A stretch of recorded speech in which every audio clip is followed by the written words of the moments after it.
फ़र्ज़ कर लें कि आपकी ज़िंदगी आगे बढ़ती चली जा रही है और आपके पास दौलत इकट्ठी होगी, तो आपने इस दौलत का करना क्या है ना, उसको डिवाइड कैसे करना है। तो याद रखें कि आपकी उम्र अगर 40 साल से ऊपर होगी तो आपने सबसे ज़्यादा हिस्सा जो है ना अपने पास रखना है दौलत का।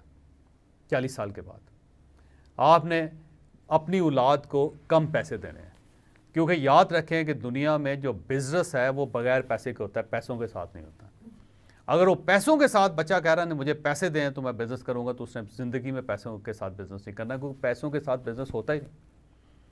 आपने खुद अंदाज़ा लगाया है ज़िंदगी में जब आपने बिज़नेस किया था तो क्या आप पैसों के साथ आपने किया था? नहीं, आइडिया के साथ, मेहनत के साथ। एक अच्छा आइडिया और बहुत ज़्यादा मेहनत और डेडिकेशन, उसके साथ बिज़नेस कामयाब हो जाता है। क्योंकि ये तो एक समंदर है बिज़नेस, उसमें सिर्फ आपने अपना हिस्सा ग्रैब करना है और उसके लिए ज़रूरी नहीं है कि आपके पास पैसे होंगे तो ग्रैब करके लाएंगे। कोई ज़रूरी है बोरी लेके जाएं तो आप वहाँ से सोना उठा के लाएंगे? नहीं।